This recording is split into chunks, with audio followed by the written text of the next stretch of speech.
서울 외곽의 작은 주택가. 24시간 편의점 온누리마트의 자동문이 조용히 열렸습니다.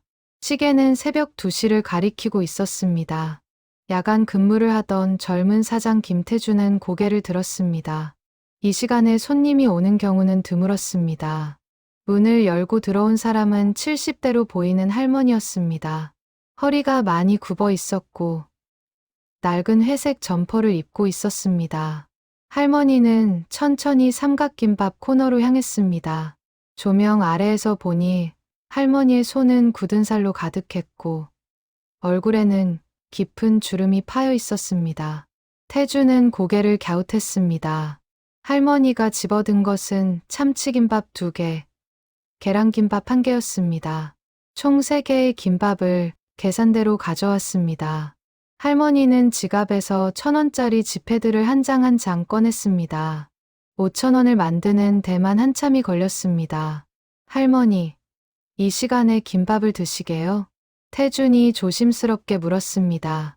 할머니는 희미하게 미소를 지었습니다. 손자가 배고프다고 하네.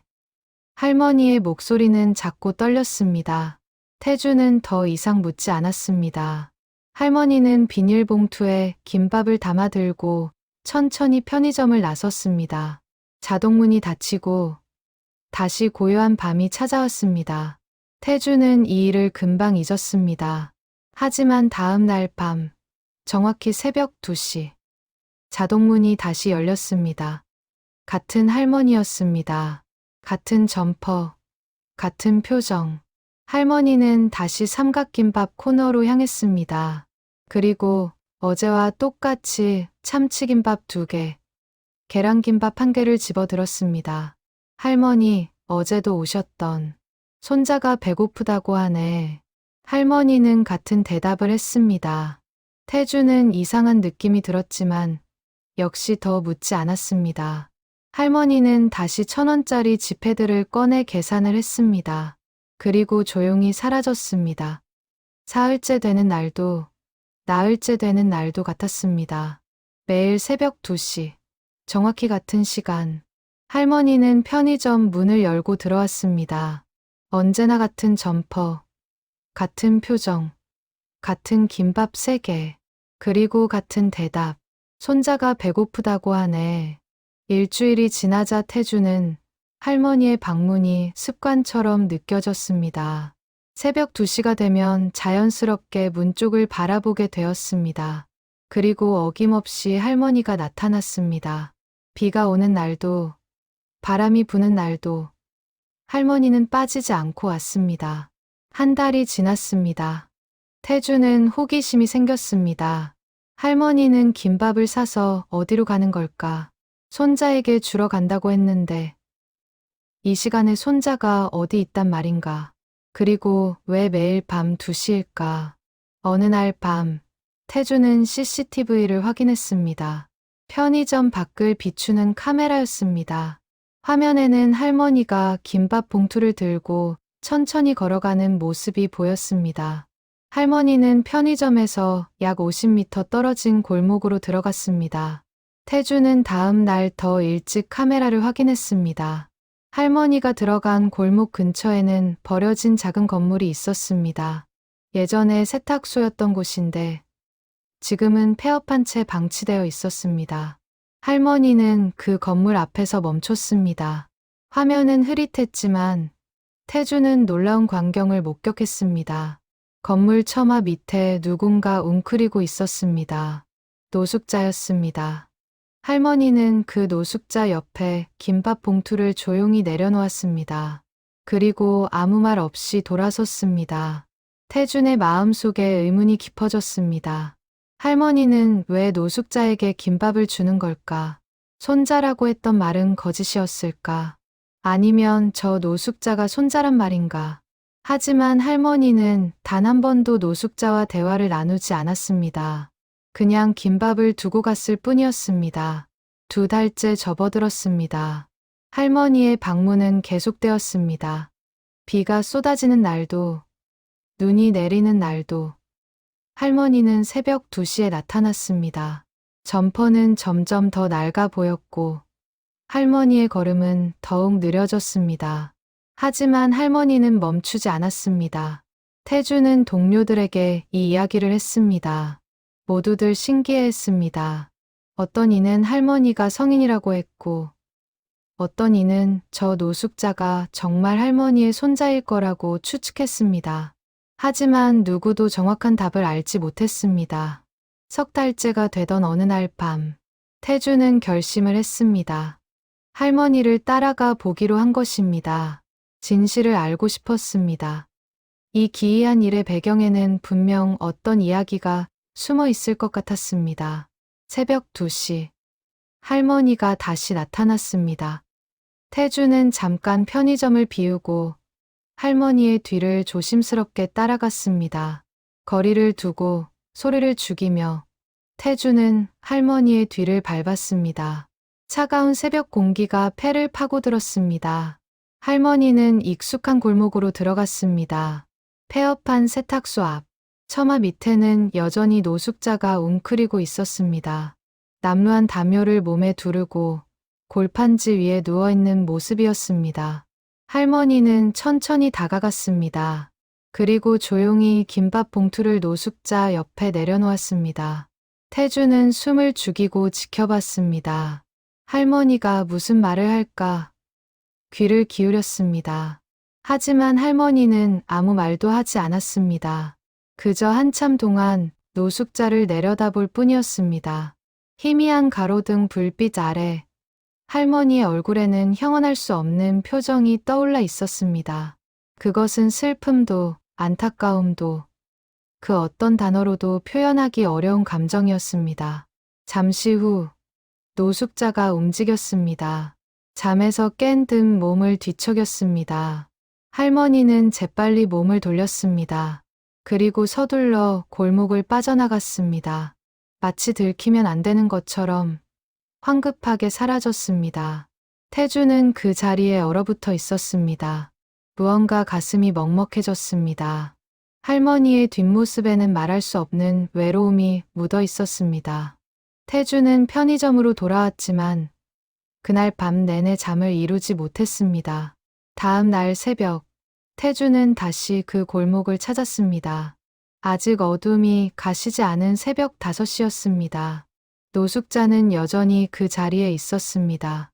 담요를 뒤집어 쓰고 웅크린 채 깊은 잠에 빠져 있는 듯 했습니다. 태주는 조심스럽게 다가갔습니다.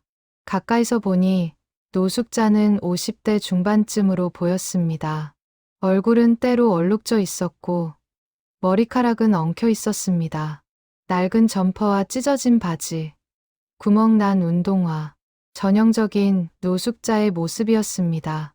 하지만 무언가 달랐습니다. 얼굴의 윤곽이 뚜렷했고 코와 턱선이 반듯했습니다. 어쩌면 예전에는 평범한 직장인이었을지도 모른다는 생각이 들었습니다. 무슨 사연으로 거리에 나앉게 되었을까? 태주는 발걸음을 돌렸습니다. 그리고 편의점으로 돌아와 여러 가지 생각에 잠겼습니다. 할머니와 노숙자, 둘 사이에는 분명 어떤 연결고리가 있었습니다. 하지만 할머니는 말을 걸지 않았고 노숙자는 할머니를 본 적이 없는 것 같았습니다. 그날 밤도 할머니는 왔습니다. 변함없는 시간, 변함없는 모습. 태주는 용기를 내어 물었습니다. 할머니, 그분이 정말 손자분이신가요? 할머니는 잠시 멈췄습니다. 그리고 천천히 고개를 끄덕였습니다. 하지만 눈빛은 어딘가 슬펐습니다. 옛날에는 내 자식이었지. 할머니의 목소리가 떨렸습니다. 태주는 더 묻지 못했습니다. 할머니는 김밥을 들고 다시 밤속으로 사라졌습니다. 옛날에는 내 자식이었다는 말, 그 의미가 무엇일까? 태준의 머릿속은 복잡해졌습니다. 다음 날, 태준은 이웃상점 주인들에게 물어봤습니다. 폐업한 세탁소 처마 밑에 노숙자에 대해 아는 사람이 있는지. 대부분은 고개를 저었지만 한 할아버지가 입을 열었습니다. 그 사람 말이오? 한 5년쯤 됐나. 여기 처음 나타났을 때만 해도 멀쩡해 보였는데 술을 엄청 마시더니 점점 망가지더군. 요즘은 정신도 온전치 않은 것 같아. 태주는 더 물었습니다. 혹시 할머니와의 관계를 아느냐고. 하지만 아무도 몰랐습니다. 할머니가 김밥을 갖다 주는 것도 모르는 사람들이 대부분이었습니다. 그날 밤, 태주는 다시 할머니를 따라갔습니다. 이번에는 더 가까이서 지켜봤습니다. 할머니는 노숙자 옆에 김밥을 내려놓고 한참을 서 있었습니다. 그리고 작은 목소리로 중얼거렸습니다. 준호야. 엄마가 여기 있다. 태준의 심장이 쿵 내려앉았습니다. 준호. 그 이름을 부르는 할머니의 목소리에는 온 세상의 슬픔이 담겨 있었습니다. 할머니는 떨리는 손으로 노숙자의 머리카락을 살짝 쓰다듬었습니다. 그리고 재빨리 손을 거두고 돌아섰습니다.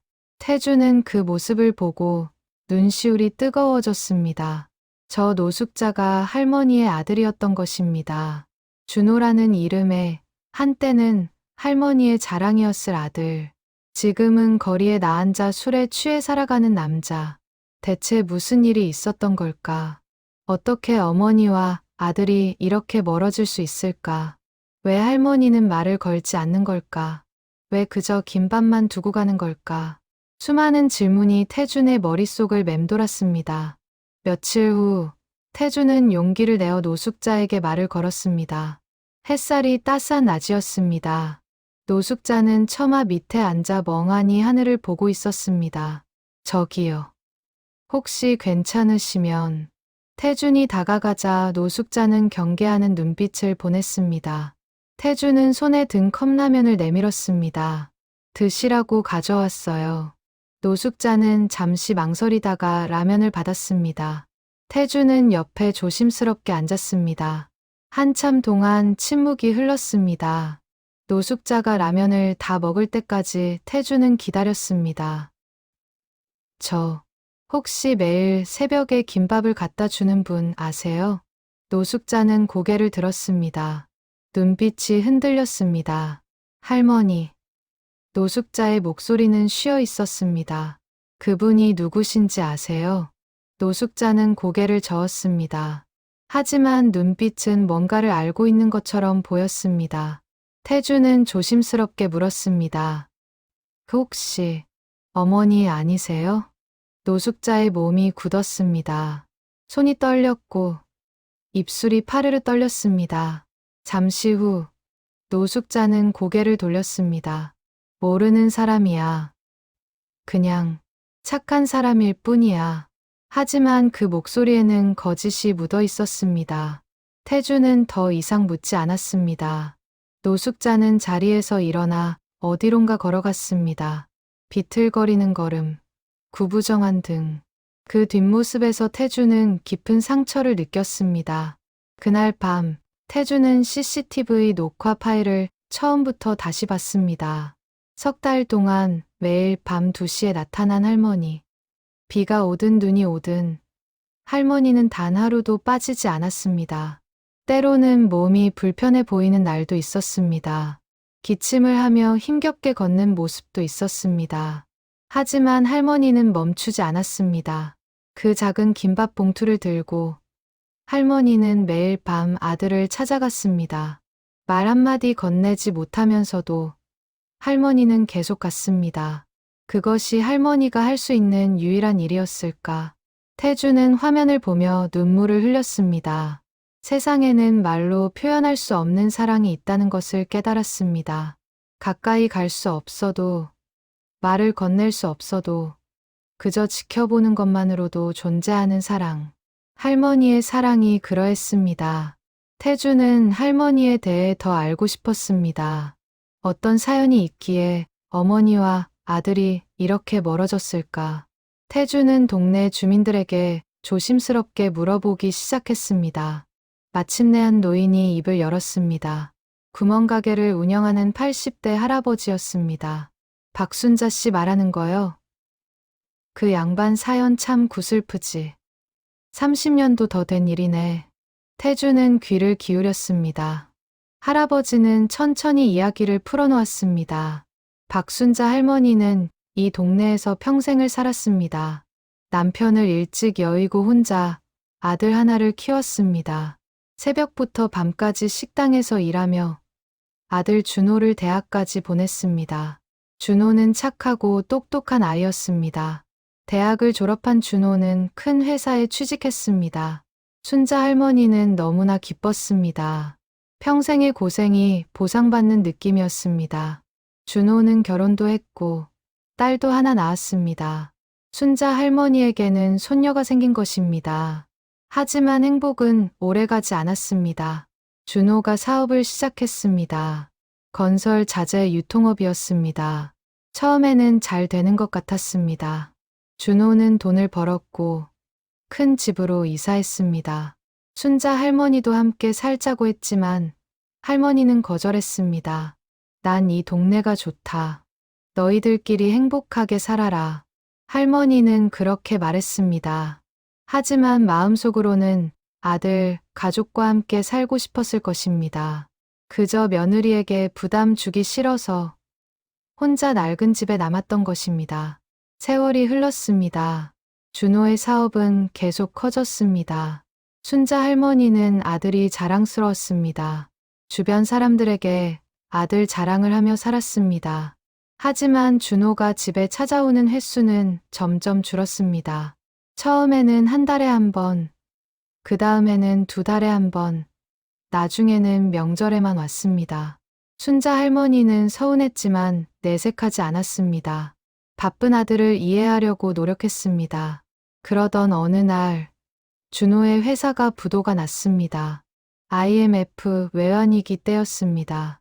하루아침에 모든 것이 무너졌습니다. 준호는 빚을 지게 되었고 채권자들이 집까지 찾아왔습니다. 준호의 아내는 딸을 데리고 친정으로 갔습니다. 이혼 서류를 보내왔습니다. 준호는 견딜 수 없었습니다. 술을 마시기 시작했습니다. 처음에는 스트레스를 풀기 위해서였습니다. 하지만 점점 중독되었습니다. 술이 없으면 하루도 버틸 수 없게 되었습니다. 순자 할머니는 아들을 돕고 싶었습니다. 하지만 할머니에게는 돈이 없었습니다. 평생 모은 돈을 다 주었지만 준호의 빚을 갚기에는 터무니없이 부족했습니다. 할머니는 더 일을 해서 돈을 벌려고 했습니다. 하지만 이미 70이 넘은 나이였습니다. 준호는 점점 망가졌습니다. 술에 취해 할머니에게 소리를 지르기 시작했습니다. 다 엄마 때문이야. 엄마가 날 제대로 키우지 못했으니까. 순자 할머니는 그 말에 가슴이 찢어지는 것 같았습니다. 하지만 참았습니다. 아들이 힘들어서 그러는 거라고 자신을 다독였습니다. 어느 날 밤, 술에 취한 준호가 할머니에게 손을 들었습니다. 할머니는 넘어졌고 머리를 다쳤습니다. 이웃이 신고를 했고 경찰이 왔습니다. 준호는 유치장에 갇혔습니다. 그날 이후 준호는 집을 나갔습니다. 할머니를 다시 볼 면목이 없다며 연락을 끊었습니다. 순자 할머니는 아들을 찾으려 했습니다. 하지만 준호는 어디론가 사라졌습니다. 몇 년 동안 소식이 없었습니다. 그러던 5년 전 할머니는 우연히 아들을 발견했습니다. 폐업한 세탁소 처마 밑에서 노숙자가 되어 있는 아들을. 할머니는 달려가고 싶었습니다. 아들을 안고 집으로 데려가고 싶었습니다. 하지만 할 수 없었습니다. 준호는 할머니를 보자마자 고개를 돌렸습니다. 가세요. 전 더 이상 엄마 아들이 아니에요. 준호의 목소리는 차갑고 단호했습니다. 할머니는 눈물을 흘리며 애원했습니다. 준호야, 집에 가자. 엄마가 다 용서했어. 하지만 준호는 거절했습니다. 전 용서받을 자격이 없어요. 엄마를 때렸잖아요. 전 인간 쓰레기예요. 준호는 돌아섰습니다. 할머니는 그 자리에 주저앉았습니다. 하지만 다음 날 다시 찾아갔습니다. 그리고 그 다음 날도. 하지만 준호는 할머니를 피했습니다. 할머니가 오는 것을 보면 자리를 피했습니다. 결국 할머니는 다른 방법을 선택했습니다. 아들을 직접 만날 수는 없지만 아들이 굶지 않게 할 수는 있었습니다. 그래서 매일 밤 2시 준호가 잠든 시간을 골라 김밥을 갖다 놓기 시작한 것입니다. 할아버지의 이야기를 듣고 태주는 한참 동안 말을 잇지 못했습니다. 목이 메었고 눈물이 흘러내렸습니다. 이런 사연이 있었다니. 어머니의 사랑이 이토록 깊고 아픈 것이라니. 태주는 그날 밤 준호를 다시 찾아갔습니다. 준호는 처마 밑에서 술병을 기울이고 있었습니다. 태주는 옆에 앉았습니다. 할머니 이야기 들었습니다. 준호는 술병을 내려놓지 않았습니다. 그래서요? 불쌍한 아들 이야기라도 듣고 싶으세요?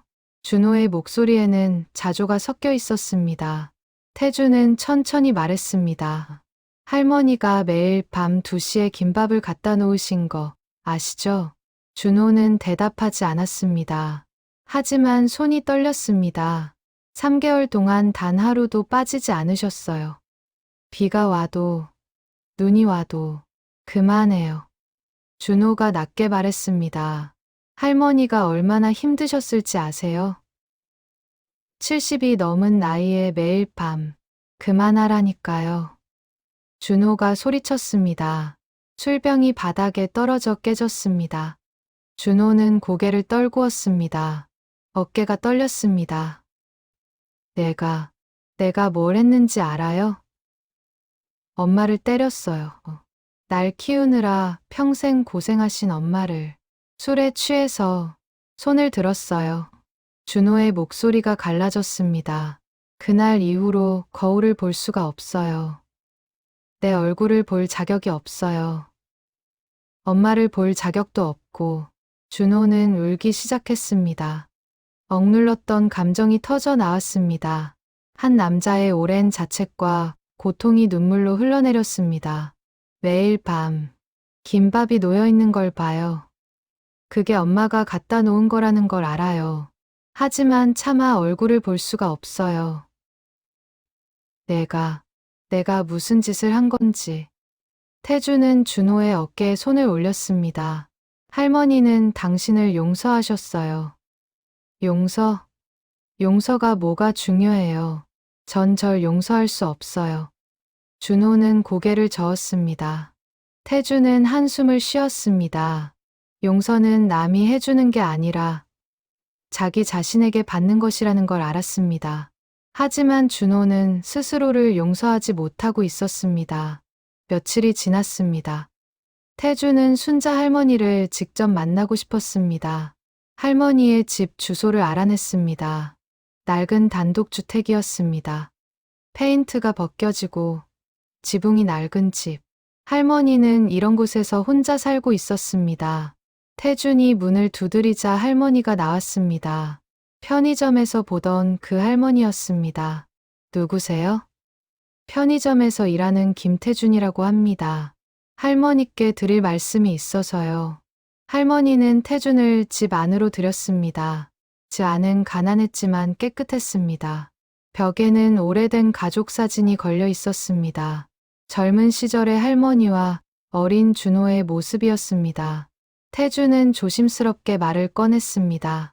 할머니, 준호 씨를 만났습니다.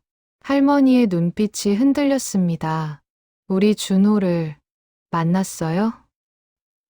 네. 할머니가 매일 밤 김밥을 갖다 놓으시는 거 준호 씨도 알고 있어요.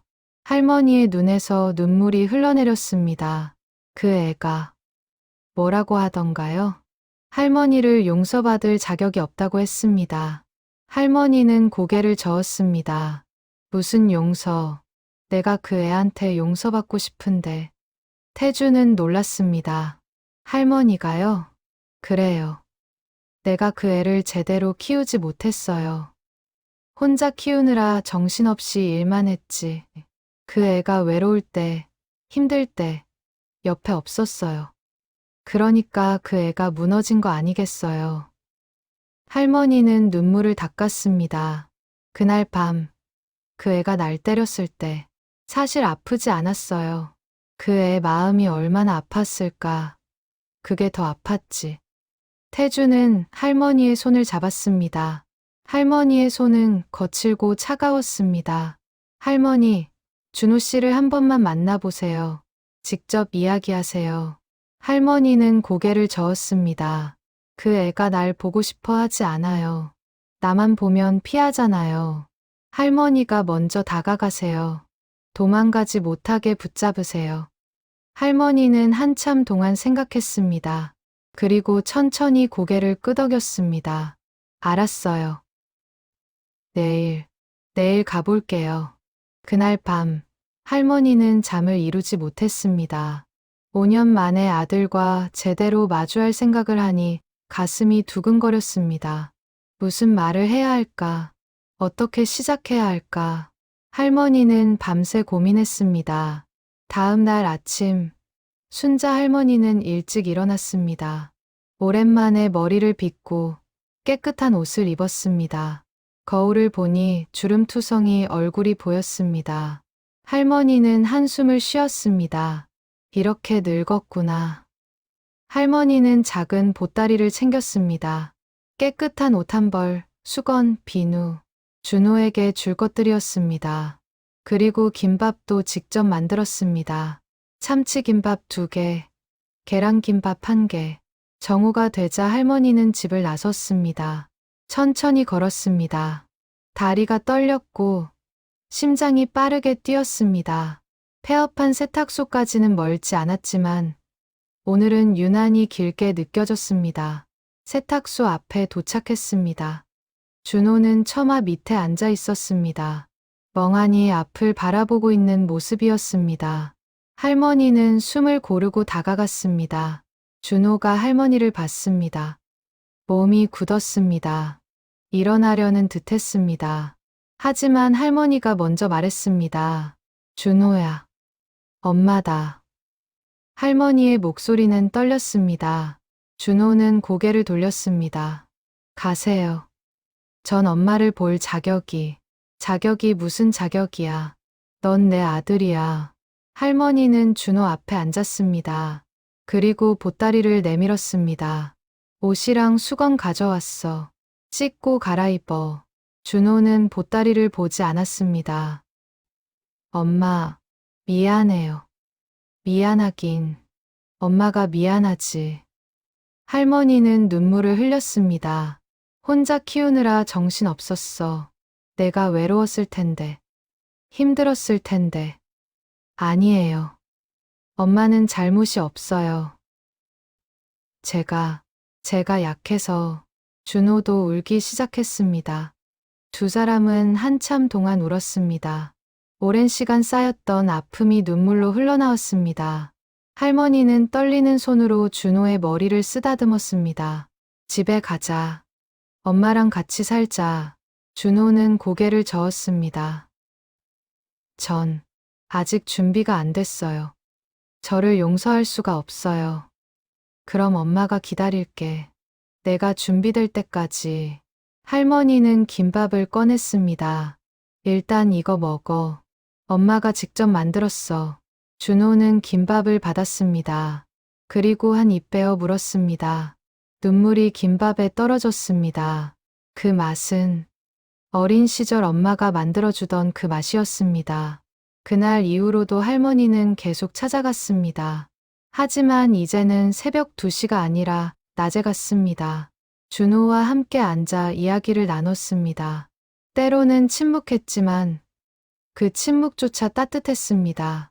한 달이 지났습니다. 준호는 조금씩 변하기 시작했습니다. 술을 줄였고 얼굴에 생기가 돌았습니다. 할머니가 가져온 옷을 입고 머리를 깎았습니다. 예전에 준호가 조금씩 돌아오는 것 같았습니다. 어느 날 태준이 둘을 찾아왔습니다. 태준은 준호에게 제안을 했습니다. 편의점에서 일해보시지 않겠어요? 야간 근무인데. 제가 사장님께 말씀드릴게요. 준호는 망설였습니다. 자신이 할 수 있을까? 하지만 할머니가 손을 잡았습니다. 할 수 있어. 엄마가 믿어. 준호는 천천히 고개를 끄덕였습니다. 그렇게 준호는 다시 사회로 돌아가기 시작했습니다. 준호의 첫 출근 날이었습니다. 편의점 유니폼을 입은 준호는 어색해 보였습니다. 하지만 눈빛만큼은 진지했습니다. 태주는 준호에게 일을 가르쳤습니다. 계산대 사용법, 물건 정리, 청소 방법, 간단한 일들이었지만 준호는 집중했습니다. 처음에는 실수도 많았습니다. 계산을 잘못하거나 물건을 잘못 정리하기도 했습니다. 하지만 준호는 포기하지 않았습니다. 매일 조금씩 나아졌습니다.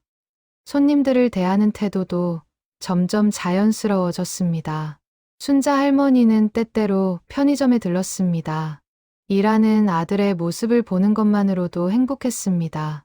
할머니는 아무것도 사지 않고 그냥 구경만 하다 갔습니다. 하지만 그 짧은 시간이 할머니에게는 큰 기쁨이었습니다. 석 달이 지났습니다. 준호는 편의점 일에 익숙해졌습니다. 그리고 저축도 시작했습니다. 조금씩이지만 돈을 모았습니다. 언젠가 엄마에게 보답하고 싶었습니다. 어느 날 밤, 준호는 할머니 집을 찾아갔습니다. 할머니는 놀랐습니다. 준호야, 무슨 일이야? 엄마, 이제 집에 가도 될까요? 할머니의 눈에서 눈물이 흘렀습니다. 그럼 물론이지. 준호는 할머니를 안았습니다. 5년 만에 포옹이었습니다. 두 사람은 한참을 그렇게 서 있었습니다.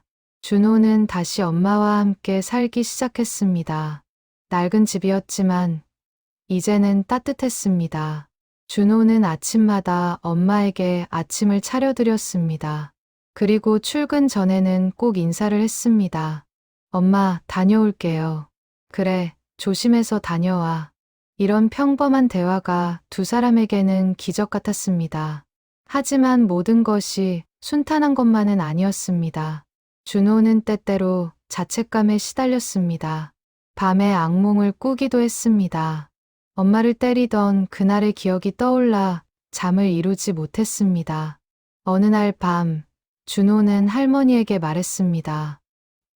엄마, 정말 날 용서했어요? 할머니는 준호의 손을 잡았습니다. 준호야, 엄마가 용서할 게 뭐가 있니? 넌 그저 힘들었던 거야. 하지만 내가 나한테 한 게 아니라 내가 너한테 한 거야. 내 자신을 너무 미워하지 마. 할머니의 말에 준호는 울었습니다. 자신을 용서하는 것이 가장 어려운 일이었습니다. 시간이 흘렀습니다. 준호는 술을 완전히 끊었습니다. 그리고 야간 근무에서 주간 근무로 옮겼습니다. 더 많은 책임을 맡게 되었습니다. 편의점 사장은 준호를 믿었고 준호는 그 믿음에 보답했습니다. 1년이 지났습니다. 준호는 돈을 모아 집을 수리했습니다. 지붕을 고치고 벽을 새로 칠했습니다. 보일러도 새 것으로 바꿨습니다. 할머니는 기뻐했습니다. 준호야, 이렇게까지 안 해도 되는데. 엄마 평생 고생만 했잖아요. 이제는 편하게 사세요. 어느 날 준호는 옛 직장 동료로부터 연락을 받았습니다. 작은 회사에서 일자리를 제안한다는 것이었습니다. 준호는 고민했습니다. 편의점 일도 괜찮았지만 다시 한번 도전해보고 싶은 마음도 있었습니다. 할머니에게 이야기하자 할머니는 격려했습니다. 해봐. 엄마가 응원할게. 준호는 그 일자리를 받아들였습니다. 건설 자재가 아닌 다른 분야였지만 준호는 열심히 했습니다. 예전의 실수를 반복하지 않기 위해 조심했고 겸손하게 일했습니다. 회사는 작았지만 분위기가 좋았습니다. 동료들은 준호의 과거를 몰랐고 준호도 굳이 말하지 않았습니다. 그저 성실하게 일했습니다. 조금씩 인정받기 시작했습니다. 2년이 지났습니다. 준호의 삶은 안정을 찾았습니다. 회사에서도 인정받았고 할머니와의 관계도 좋았습니다. 하지만 준호의 마음 한구석에는 여전히 빈자리가 있었습니다. 딸이었습니다. 준호에게는 딸이 있었습니다. 이름은 지은이. 이혼 후 전처가 데려간 딸. 지금은 20살이 넘었을 것입니다. 준호는 딸을 그리워했습니다. 하지만 연락할 용기가 나지 않았습니다. 어느 날 할머니가 조심스럽게 물었습니다. 준호야, 지은이는 어떻게 지내니? 준호는 고개를 숙였습니다. 모르겠어요. 연락한 지 오래됐어요. 연락해봐. 내 딸이잖아. 하지만 저 때문에 지은이도 힘들었을 텐데. 할머니는 준호의 손을 잡았습니다. 그래도 딸은 딸이야. 한번 연락해봐. 준호는 망설였습니다. 하지만 할머니의 말이 계속 마음에 남았습니다. 며칠 동안 고민한 끝에 준호는 전처에게 연락을 했습니다. 전화는 오랫동안 연결되지 않았습니다. 마침내 전처가 받았습니다. 목소리는 차갑고 경계하는 듯 했습니다. 무슨 일이세요? 나야. 준호. 지은이. 어떻게 지내? 잠시 침묵이 흘렀습니다. 잘 지내요. 대학 다니고 있어요. 그래. 다행이다. 다시 침묵. 준호는 용기를 냈습니다. 지은이 좀 만날 수 있을까? 지은이가 당신 만나고 싶어 하지 않아요. 준호의 가슴이 철렁 내려앉았습니다. 그래도 한 번만이라도 지은이한테 물어볼게요. 전화가 끊겼습니다. 준호는 며칠 동안 답을 기다렸습니다. 하지만 연락은 오지 않았습니다.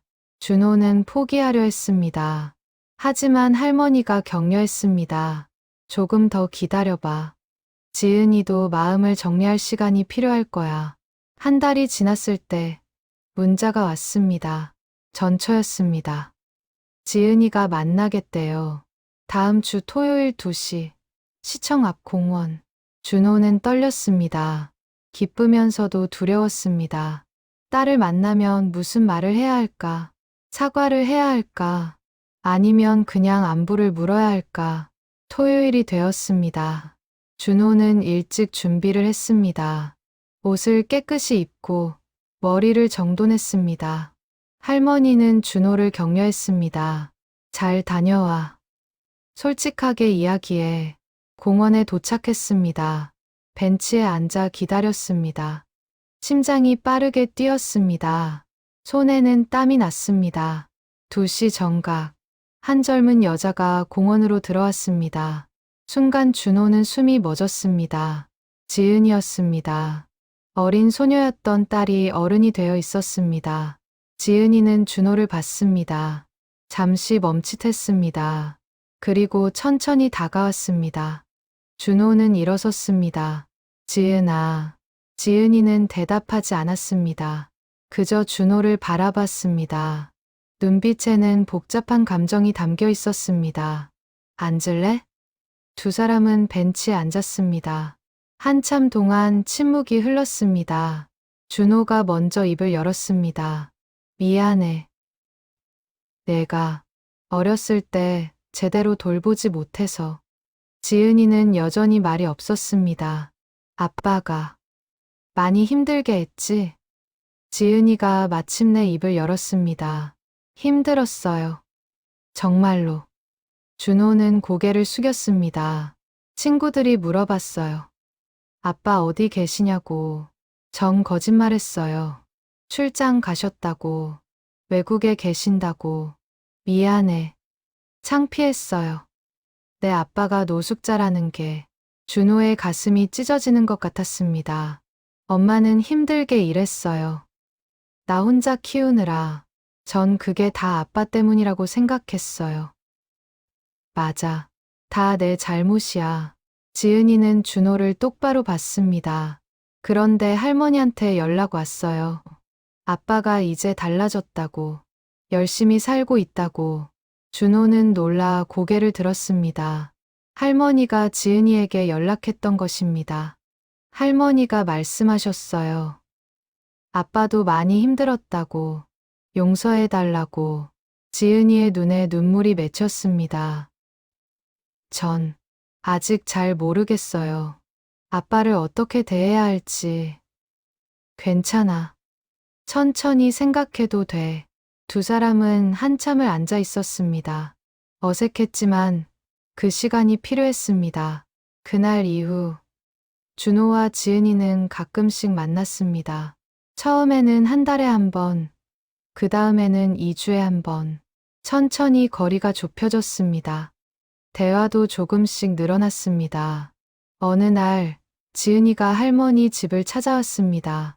순자 할머니는 손녀를 보자 울음을 터뜨렸습니다. 지은아, 우리 지은이, 할머니. 두 사람은 안았습니다. 오랜 시간이 지나서야 나누는 포옹이었습니다. 준호는 그 모습을 보며 눈물을 흘렸습니다. 그날 저녁, 세 사람은 함께 식사를 했습니다. 할머니가 직접 만든 음식이었습니다. 김치찌개, 계란말이, 나물, 소박한 밥상이었지만 따뜻했습니다. 할머니, 맛있어요. 지은이가 웃으며 말했습니다. 할머니는 기뻐서 더 많은 반찬을 지은이 앞에 놓았습니다. 많이 먹어. 할머니가 또 만들어줄게. 저녁 식사 후, 지은이는 준호에게 물었습니다. 아빠, 그때 왜 그랬어요? 준호는 알았습니다. 지은이가 묻고 싶었던 것을. 왜 술을 마셨는지, 왜 가족을 떠났는지, 왜 노숙자가 되었는지. 준호는 천천히 이야기했습니다. 회사가 부도났을 때의 절망감, 모든 것을 잃었다는 무력감, 그리고 술로 도망쳤던 비겁함. 솔직하게 다 말했습니다. 변명은 안 할게. 내가 약했던 거야. 너와 엄마를 지키지 못했어. 지은이는 눈물을 흘렸습니다. 아빠도 힘들었겠네요. 그래도 너희를 버린 건 용서받을 수 없는 일이야. 지은이는 준호의 손을 잡았습니다. 아빠, 이제 그만 자책하세요. 할머니 말씀 들었어요. 아빠가 얼마나 노력하고 있는지. 준호는 지은이를 안았습니다. 부녀 간의 오랜 벽이 조금씩 무너지고 있었습니다. 시간이 흘렀습니다. 지은이는 더 자주 할머니 집을 찾았습니다. 때로는 준호와 함께 외출도 했습니다. 영화를 보러 가거나 카페에서 차를 마시거나 평범한 부녀의 모습이었습니다. 어느 날 지은이가 준호에게 말했습니다. 아빠, 저 이번에 취직했어요. 정말 축하한다. 그래서요. 엄마한테 말했어요. 이제 아빠랑도 연락하고 지내겠다고. 준호는 놀랐습니다. 엄마가 뭐래? 처음엔 반대했어요. 하지만 제가 설득했어요. 제 인생이니까 제가 결정하겠다고. 준호는 지은이를 꼭 안았습니다. 고마워. 정말 고마워. 한편 순자 할머니는 건강이 나빠지고 있었습니다. 기침이 잦아졌고 숨쉬기가 힘들어졌습니다. 준호가 병원에 모시고 갔습니다. 검사 결과는 충격적이었습니다. 폐암이었습니다. 그것도 3기였습니다. 의사는 조심스럽게 말했습니다. 많이 진행된 상태입니다. 치료를 받으셔야 합니다. 준호는 그 자리에서 무너질 것 같았습니다. 이제야 엄마와 다시 시작했는데, 이제야 행복해질 수 있었는데, 할머니는 오히려 담담했습니다. 괜찮아. 엄마 나이가 몇인데. 이제 갈 때도 됐지. 무슨 소리예요. 치료받으면 나아요. 할머니는 고개를 저었습니다. 엄마는 충분히 행복했어. 너 다시 만났잖아. 지은이도 만났잖아. 준호는 울었습니다. 지은이도 울었습니다. 하지만 할머니는 웃고 있었습니다. 할머니는 항암 치료를 시작했습니다. 하지만 효과는 미미했습니다. 몸은 점점 약해졌고 걷기도 힘들어졌습니다. 준호와 지은이는 교대로 할머니를 돌봤습니다. 어느 날 저녁, 할머니가 준호를 불렀습니다. 준호야, 엄마 말 좀 들어줄래? 네, 엄마. 말씀하세요. 할머니는 천천히 말을 이었습니다. 엄마가 떠나도 지은이랑 잘 지내. 무슨 소리예요? 엄마는 안 떠나요. 준호야. 엄마는 알아. 이제 얼마 안 남았다는 거. 준호는 울음을 참았습니다. 그리고 너 자신을 용서해. 너무 자책하지 마. 엄마, 넌 좋은 사람이야. 그저 힘든 시간을 겪었을 뿐이야. 이제 행복하게 살아. 할머니는 준호의 손을 잡았습니다. 엄마는 정말 행복했어. 마지막에 내 곁에 있을 수 있어서. 준호는 할머니를 안았습니다. 사랑해요. 엄마, 나도 사랑한다. 우리 아들. 할머니의 상태는 점점 나빠졌습니다. 병원에 입원했고 의사는 시간이 얼마 남지 않았다고 했습니다. 준호와 지은이는 병실을 지켰습니다. 어느 날 밤, 할머니가 눈을 떴습니다. 창밖으로 달이 보였습니다. 준호야, 지은아. 두 사람은 할머니 곁으로 다가갔습니다. 편의점, 기억나니? 네, 엄마. 매일 밤 2시에 김밥 갖다 놨잖아. 할머니는 희미하게 웃었습니다. 그게 엄마한테는 기적이었어. 내가 살아있다는 거, 내가 거기 있다는 거. 준호는 눈물을 흘렸습니다. 엄마 때문에 제가 살았어요. 엄마가 포기하지 않아서. 할머니는 준호와 지은이의 손을 잡았습니다. 행복하게 살아. 그것이 할머니의 마지막 말이었습니다. 조용히 눈을 감았습니다. 평화로운 얼굴이었습니다. 준호는 하염없이 울었습니다. 지은이도 울었습니다. 할머니는 그렇게 떠났습니다. 장례식이 치러졌습니다. 동네 사람들이 많이 왔습니다. 편의점 사장 태준도 왔고 준호의 직장 동료들도 왔습니다. 모두들 할머니를 기억했습니다. 장례를 마치고 준호와 지은이는 할머니의 집을 정리했습니다. 오래된 물건들 사이에서 편지 한 통을 발견했습니다. 할머니가 남긴 편지였습니다. 준호가 편지를 열었습니다. 할머니의 글씨였습니다. 사랑하는 준호에게. 이 편지를 읽고 있다면 엄마는 이미 떠났겠지. 슬퍼하지 마. 엄마는 행복했어. 준호야, 엄마가 매일 밤 2시에 김밥을 갖다 놓은 거 알지? 그게 엄마한테는 기도였어. 내가 무사하길, 내가 행복하길, 그런 기도였어. 처음엔 내가 너무 원망스러웠어. 왜 술을 마시냐고, 왜 가족을 버리냐고. 하지만 시간이 지나면서 깨달았어. 넌 아프고 있었다는 걸. 엄마는 내 아픔을 못 봤어. 내가 힘들 때 옆에 없었어. 그게 엄마 평생의 후회야. 하지만 마지막 몇 년은 달랐어. 너랑 다시 함께 할 수 있었잖아. 지은이도 다시 만났잖아. 그것만으로 엄마는 충분해. 준호야, 이제 너 자신을 용서해. 과거는 과거야. 이제 앞을 봐. 지은이를 위해서라도. 엄마는 항상 내 곁에 있을 거야. 내가 힘들 때 하늘을 봐. 엄마가 거기서 응원하고 있어. 사랑한다. 우리 아들. 엄마가. 준호는 편지를 읽고 한참을 울었습니다. 지은이도 울었습니다. 두 사람은 서로를 안았습니다. 시간이 흘렀습니다. 준호는 할머니의 집에서 계속 살았습니다. 지은이는 자주 찾아왔습니다. 주말이면 함께 식사를 했습니다. 할머니가 만들던 요리를 준호가 만들었습니다. 준호는 회사에서 승진했습니다. 성실함을 인정받았습니다. 하지만 준호는 겸손했습니다. 과거를 잊지 않았습니다. 어느 날 준호는 편의점을 찾았습니다. 태주는 반가워했습니다. 형님, 오랜만이에요. 그래, 잘 지냈어? 네, 형님은요?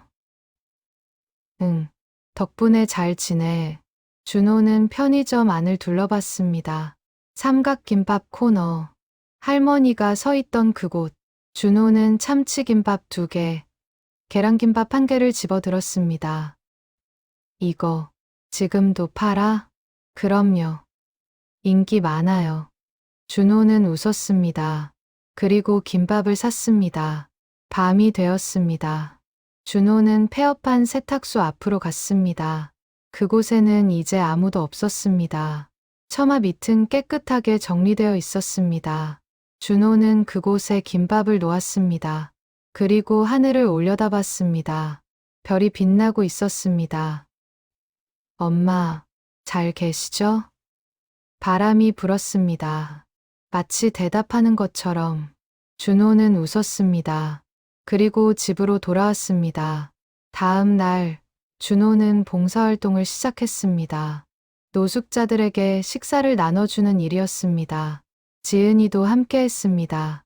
아빠, 이거 할머니가 좋아하셨겠다. 그러게. 엄마가 하고 싶어 하던 일이야. 두 사람은 웃으며 일했습니다. 몇 년이 흘렀습니다. 지은이는 결혼했습니다. 아기도 낳았습니다. 준호는 할아버지가 되었습니다. 손자를 안으며 준호는 생각했습니다. 엄마 보고 계시죠? 저 이렇게 행복해요. 어느 날 밤, 준호는 다시 그 편의점을 찾았습니다. 시계는 새벽 2시를 가리키고 있었습니다. 준호는 삼각김밥 3개를 샀습니다. 그리고 폐업한 세탁소 앞으로 갔습니다. 그곳에는 새로운 노숙자가 있었습니다. 준호는 조용히 김밥을 내려놓았습니다. 노숙자가 깨어났습니다. 이게 뭐죠? 준호는 웃으며 말했습니다. 드세요. 누군가 당신을 위해 준비한 거예요. 누가요? 준호는 하늘을 가리켰습니다. 저 위에서 지켜보는 분이요. 노숙자는 김밥을 받았습니다. 그리고 눈물을 흘렸습니다. 준호는 돌아섰습니다. 그리고 천천히 걸어갔습니다. 편의점 CCTV는 그 모습을 조용히 담고 있었습니다. 한 남자가 김밥을 놓고 가는 모습을, 그리고 그 뒤로 떠오르는 새벽을. 기적은 계속되고 있었습니다. 사랑은 이어지고 있었습니다. 할머니의 사랑이 아들을 통해 다시 세상으로 퍼져나가고 있었습니다.